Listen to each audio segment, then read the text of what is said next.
Chapter 27 is about doing two sample tests. So first, to introduce this, let's suppose that an elementary school is assessing whether to switch from a standard approach to teaching reading to a phonics-based approach. To help them make the decision, they compare the average reading test score of a group of students taught in the standard way to an average score of a group of students taught using the phonics approach. And then how can they determine which method is better?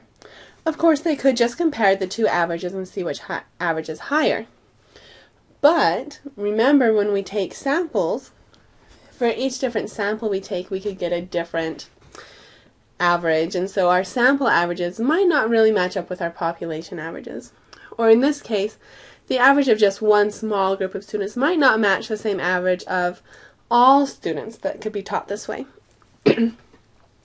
And so what we're going to do is we're going to do a hypothesis test to see if this difference in our two small samples could be due just to chance, based on which sample we picked, or if this difference is so big that we're convinced there's a true difference in the populations, or in this case a true difference in the teaching methods.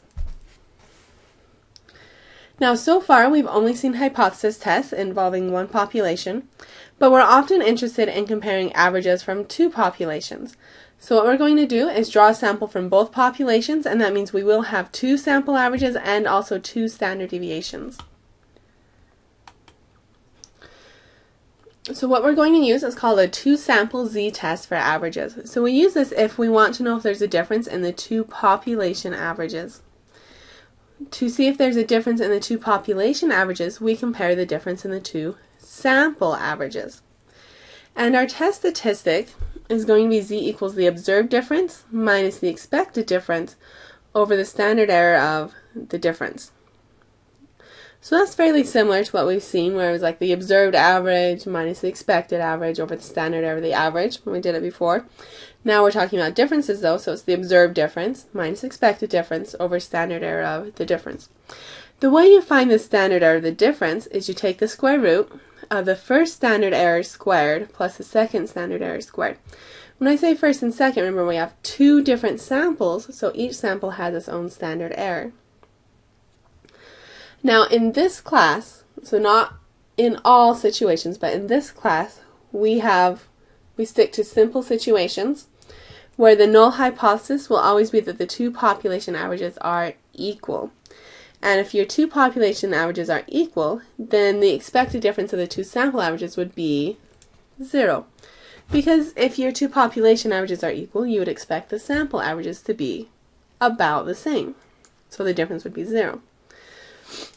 If that's the case, and we put everything together, then the test statistic simplifies to this. So z equals the sample average for A minus the sample average for B over the square root of the standard error for A squared plus the standard error for B squared. And just as a remark, remember the standard error for an average is population SD over the square root of the sample size.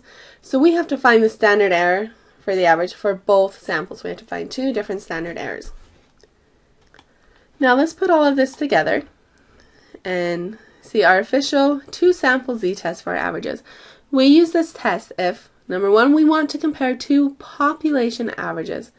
Or we can actually use this test, it's slightly different, but it ends up being the same test, if we want to compare two randomized groups to see if a treatment is effective. So that would be our case of comparing two groups to see which reading method was more effective. We use this test if we have independent samples. Remember, independent samples means that they don't affect each other.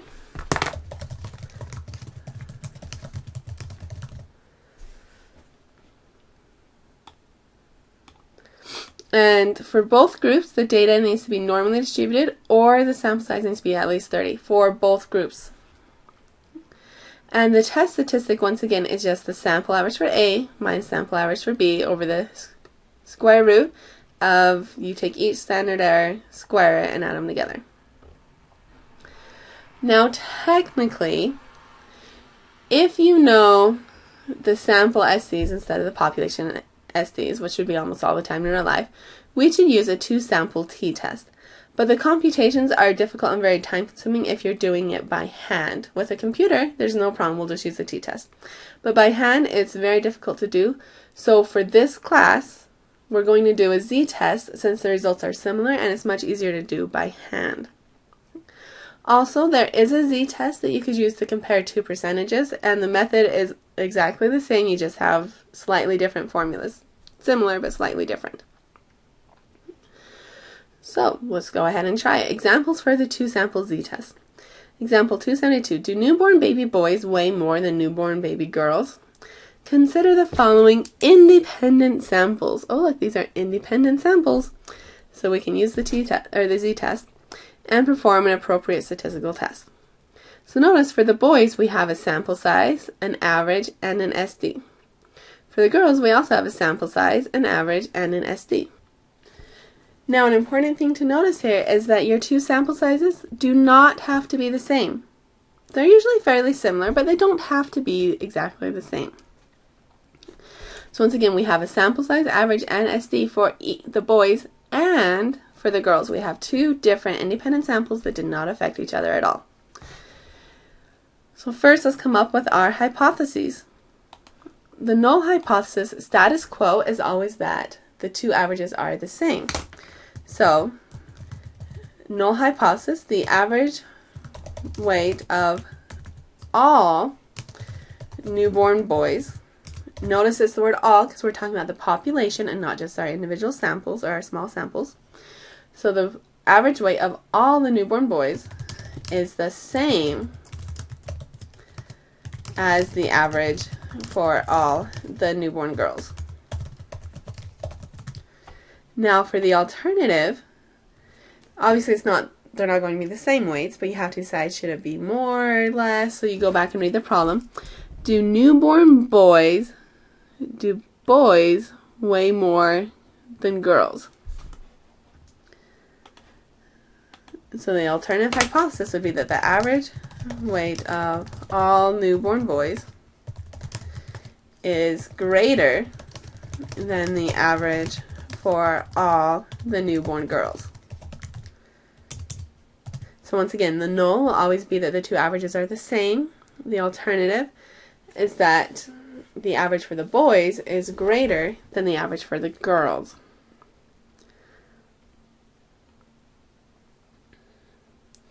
Now let's find our actual test statistic.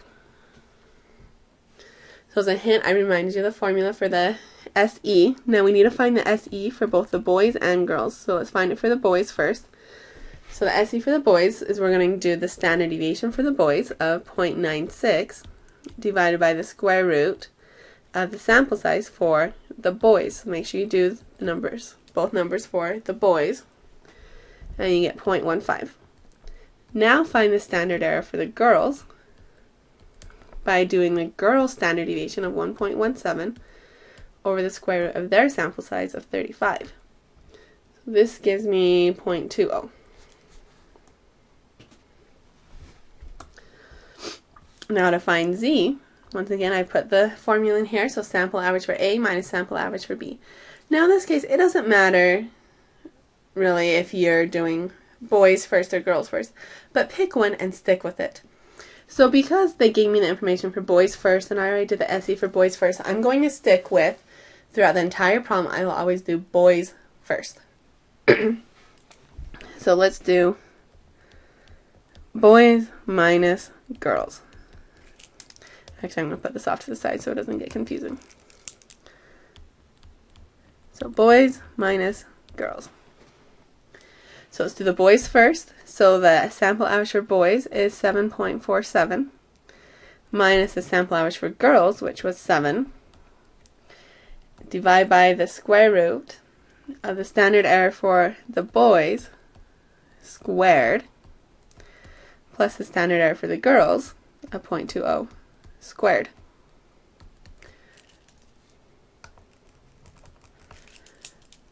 So if I do everything on the top first, that's 0.47. If I do everything on the bottom, that's 0.25. Divide those and I get 1.88.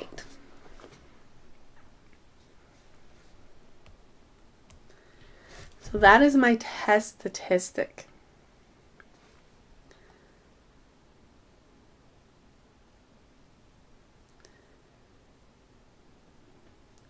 Now we need to find the p-value.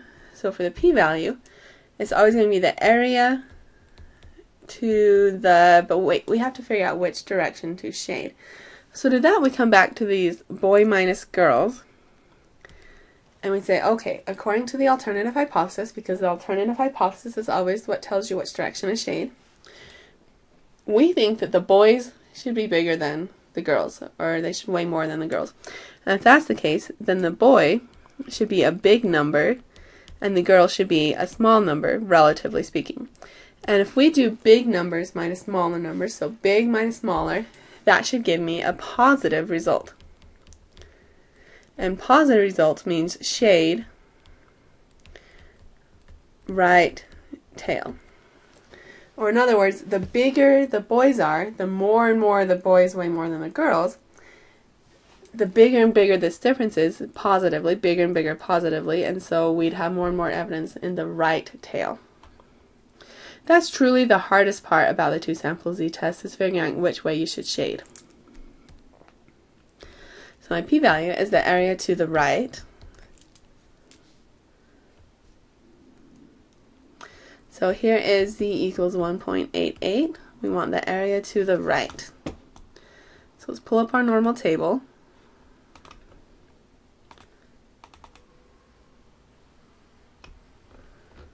We're looking for z equals 1.88. This would be the closest at 1.90, so the area to the left is 97.13. So the area to the right, I'll do 100 minus that, which is 2.87%.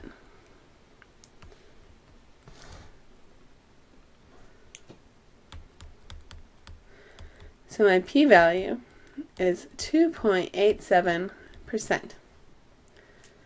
That p-value is smaller than our cutoff level of 5%. So when we get a small p-value, we reject the null hypothesis.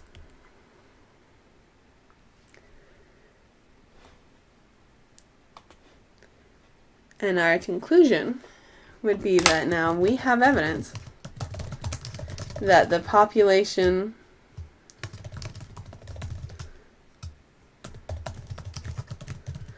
average weight for all newborn boys is higher than the population average weight for all newborn girls. And that's our conclusion.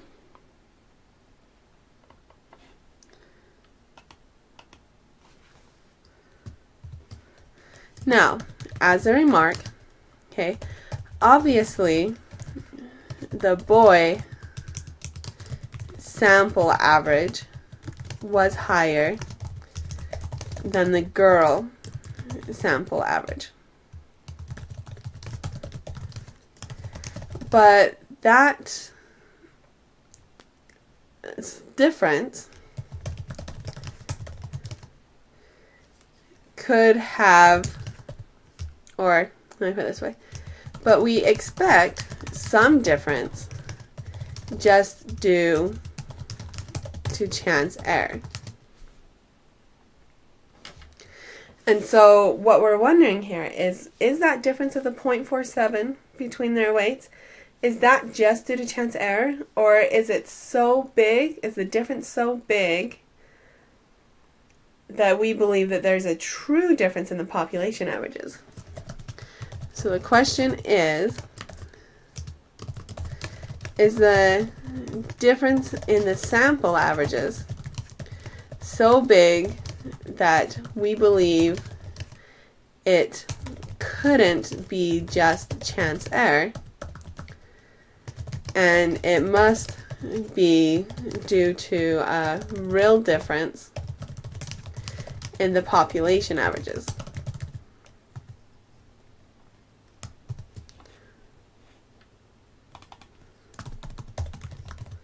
So that's the true question behind these hypothesis tests.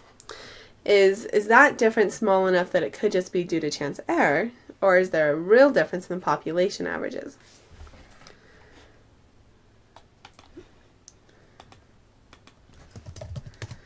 the p-value of, let's see, 2.87% tells us that if the population averages were equal, since the p-value is always if the null hypothesis is true, so let's go ahead and italicize that.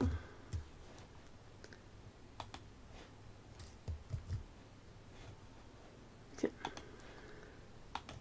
So if the two population averages were equal, then there is only a 2.87% chance of getting such a big difference in the sample averages. And then that is a small chance, so I believe that the population averages must not have been equal to start with.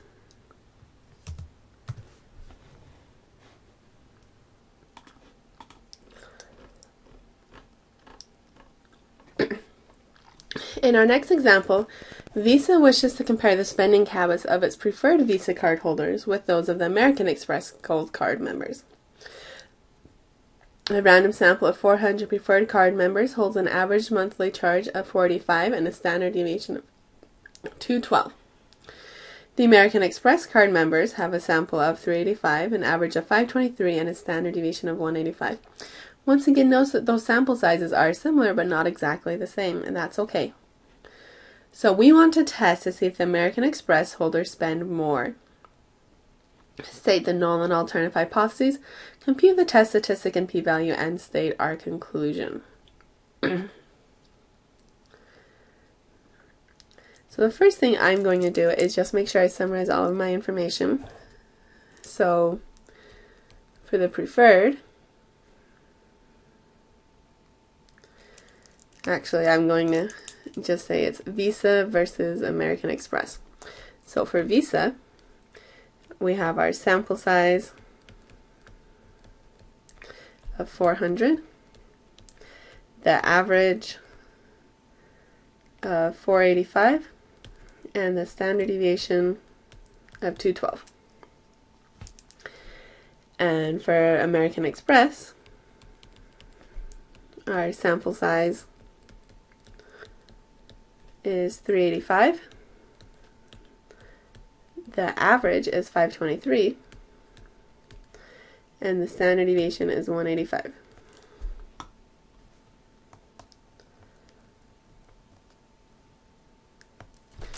And now because I wrote down Visa first, and I just picked to write Visa first, I'm going to now stick for the rest of my problem with doing everything Visa first.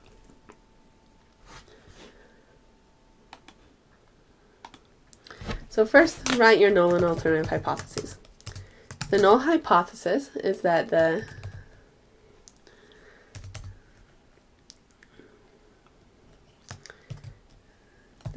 Visa population average is the same as the American Express population average.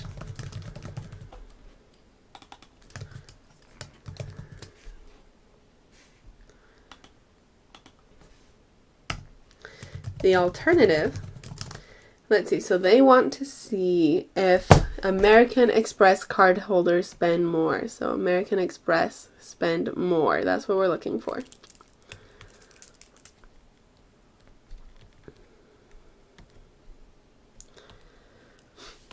So the alternative is that the Visa population average is, I'm going to leave this blank for a minute, as the American Express population average.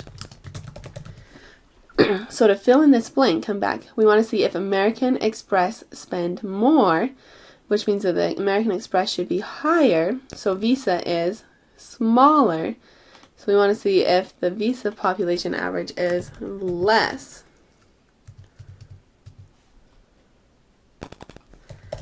than the American Express population average.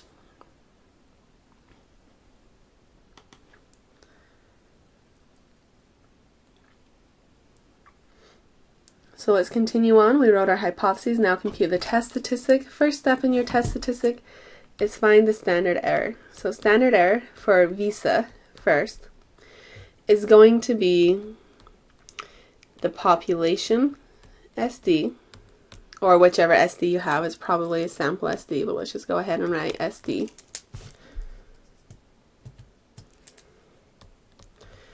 over the square root of the sample size. So let's do the SD for visa of 212 over the square root of the sample size for visa, which is 400, which is 10.6. And the standard error for American Express is going to once again be the standard deviation for American Express, which is 185, over the square root of the sample size, which is 385, which gives me 9.43.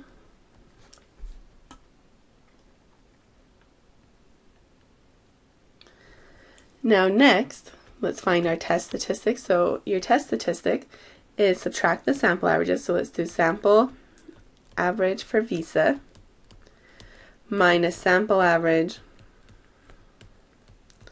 for American Express. Now once again, I'm just doing visa first because I wrote down the information for visa first, and once you pick something, just stick with it for the rest of the problem. Over the square root of the standard error for visa squared plus the standard error for American Express squared. So the sample average for the visa is 485 minus the sample average for American Express of 523 over the square root, and we're going to do each standard error squared and add them together.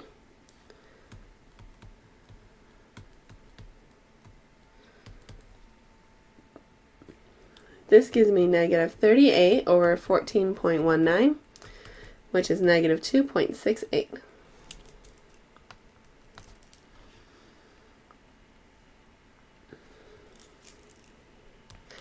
Now for your p-value, the question is, which direction do you have to shade?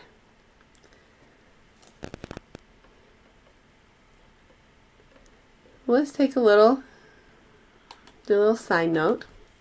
We did Visa minus American Express. Well, Visa is supposed to be smaller, so this is like small minus big. Since Visa is supposed to be smaller, American Express is supposed to be bigger. And if you do small numbers minus big numbers, you're going to get negative numbers.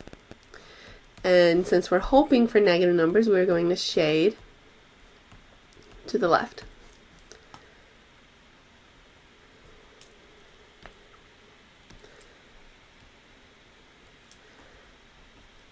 So here is my z equals negative 2.68. We want to shade to the left. Let's go to our normal table. Negative 2.68. So the area to the left is 0.35%.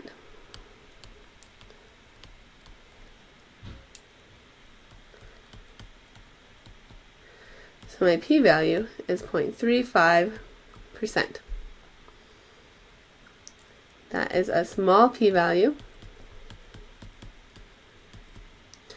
So we will reject the null hypothesis.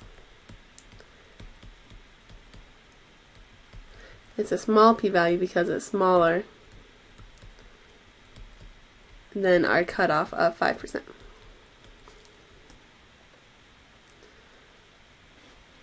Now, if someone else had done this the other way and they did American Express minus Visa, the only thing that would be different, as long as you keep the same order all the way throughout, is you would get a positive 2.68, and instead of shading to the left, you would shade to the right, but due to symmetry, you would still get a p-value of 0.35%.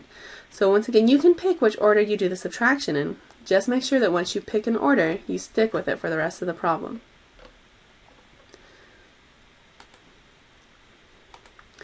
And so our final conclusion would be we have a small p-value, we rejected the null hypothesis, so we have evidence that the population average spending for the Visa preferred cardholders is less than the population average spending for all the American Express Gold card members. And so we've answered their question. Yes, if you look at all of the American Express card members, we have evidence that their spending is higher than the Visa.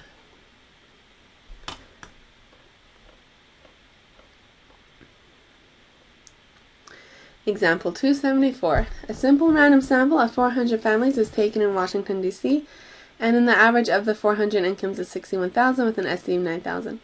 Another simple random sample of 900 families is taken in Philadelphia.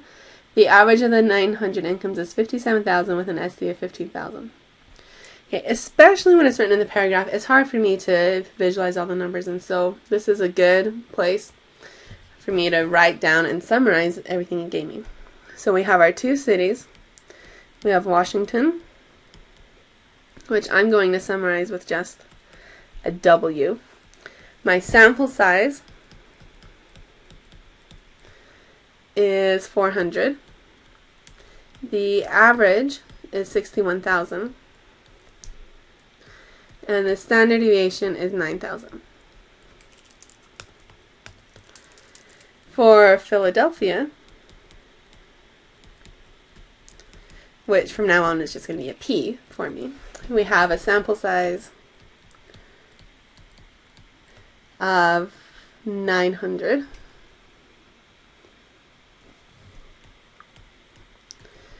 The average is 57,000. And the standard deviation is 15,000. Notice once again, those sample sizes are not the same. That's okay. You don't have to have the same sample size. So the question that we want to answer, the first question is, are they richer in Washington than in Philadelphia? Or is the sample difference just due to chance error? Because in Washington we have an average of 61,000. In Philadelphia we have an average of 57,000. So we want to know, is that difference of 4,000, is that small enough that that's just due to chance error based on just on which sample we chose? Or is that big enough that we believe that there is a true difference here in their population averages? And then when we're done, if our result ends up being statistically significant, we want to see, is it also practically significant? Let's go about answering this. Our null hypothesis would be that the population average income for all families in Washington, D.C.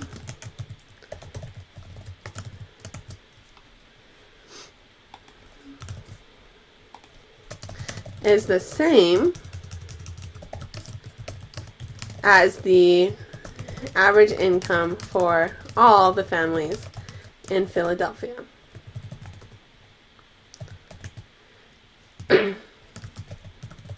The alternative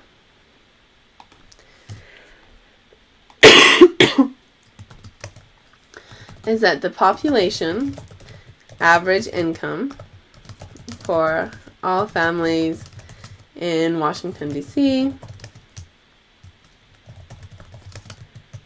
is the, I'm going to leave this blank for a minute, as the average income for all families in Philadelphia. Okay, let's go back and look and compare and see what needs to go in the blank. Are they richer in Washington? So Washington should be bigger, so population average for families in Washington should be greater than.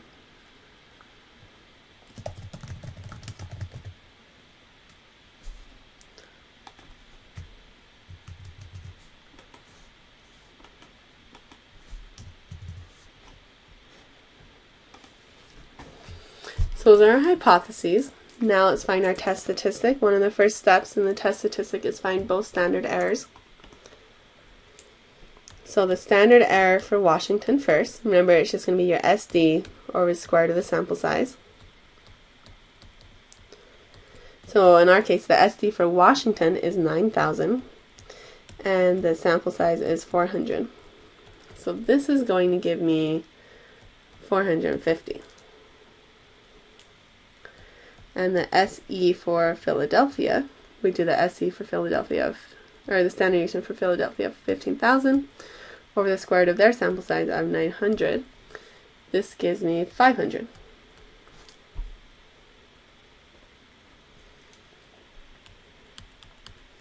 Your test statistic, you do the difference in the sample averages.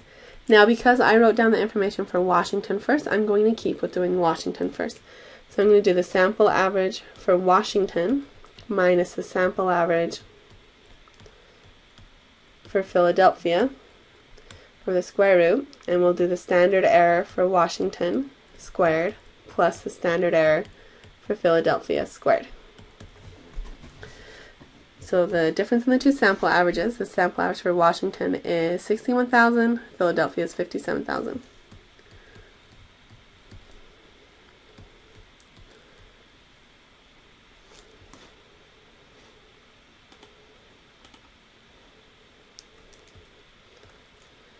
And their standard errors are 450 and 500, and I square both of those and add them together.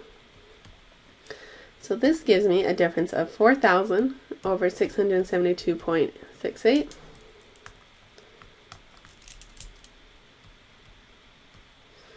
which gives me 5.95.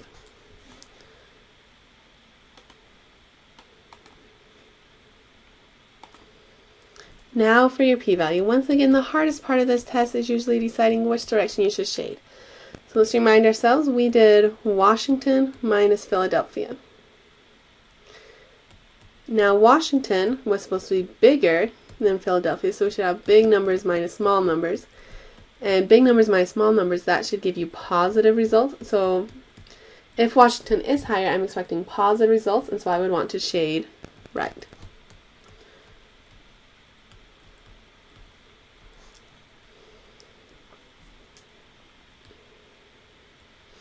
So here is my test statistic of 5.95, and I want to shade to the right.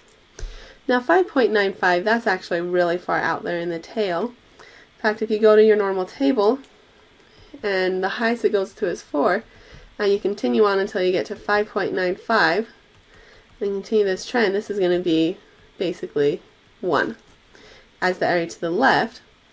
So if we have the area to the left of about 1, and then the area to the right is about 0. Sorry, not 1, that's my other class. It would be about 100, since we're doing percents, not decimals. And so the area to the left is about 100%, so the area to the right is about 0%. So my p-value is basically 0%. So that is a small p-value. It's smaller than 5%.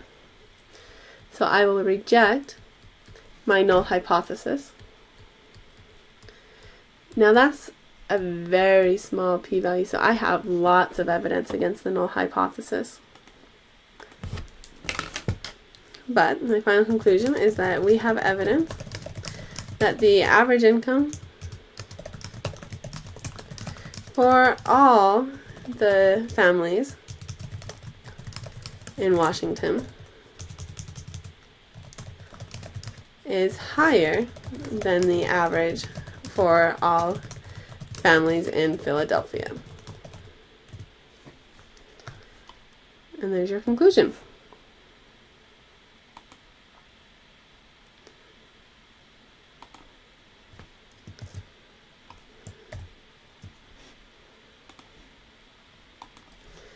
Now for part 2, we talked about statistical and practical significance.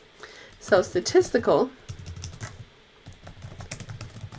significance, meaning you have a small p-value, means that we are very sure,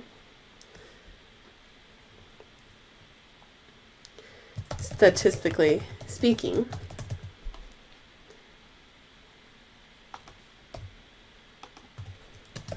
that there is a true difference in the population averages. So we have a small p-value.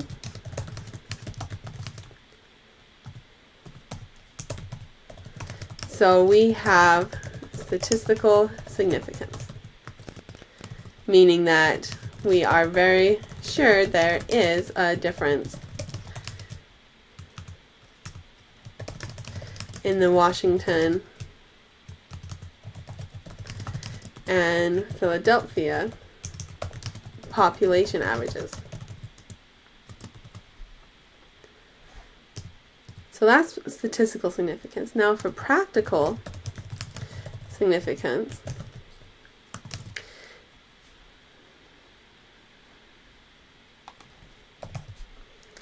that means, is the difference big enough to matter in the real world?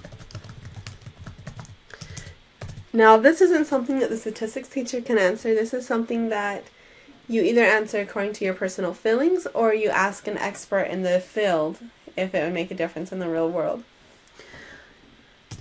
So on this one, we could ask, so your personal feelings is $4,000 an important difference? Or in other words, would it matter to you? And so, I don't know if this would be practically significant or not. Maybe it would also depend on the cost of living. But I can tell you as the statistics teacher that I'm very sure statistically speaking that there's a true difference in the Washington and Philadelphia population averages for their incomes. Now, whether or not that would make a difference, well, that depends on your personal feelings.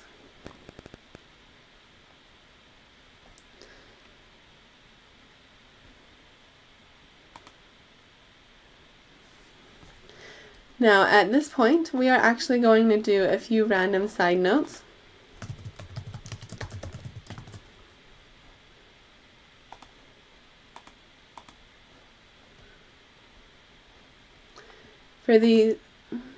So the first random side note, number one, is that because we are dealing with chances, we can make mistakes.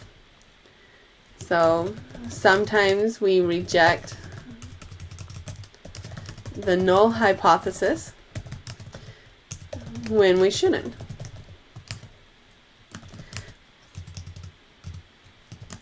Or we fail to reject the null hypothesis when we should. So sometimes we do make mistakes. And unfortunately,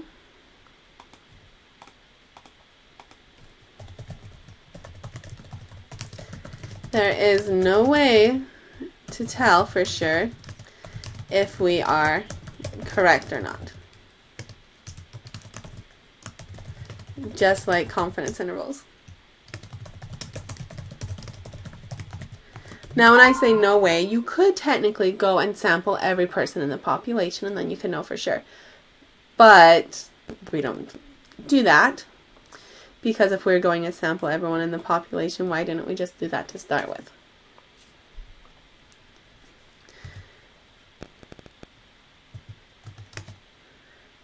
Okay. So our second note is that using our 5% cutoff level means that we will accidentally reject a true null hypothesis 5% of the time. So that is an error.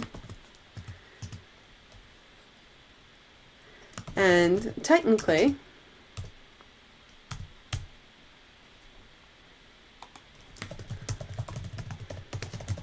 that is just one type of error with a 5% chance. There is still the chance of failing to reject a false null hypothesis.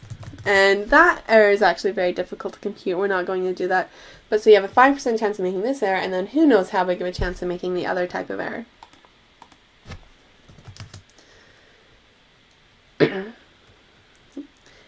Luckily though, bigger sample sizes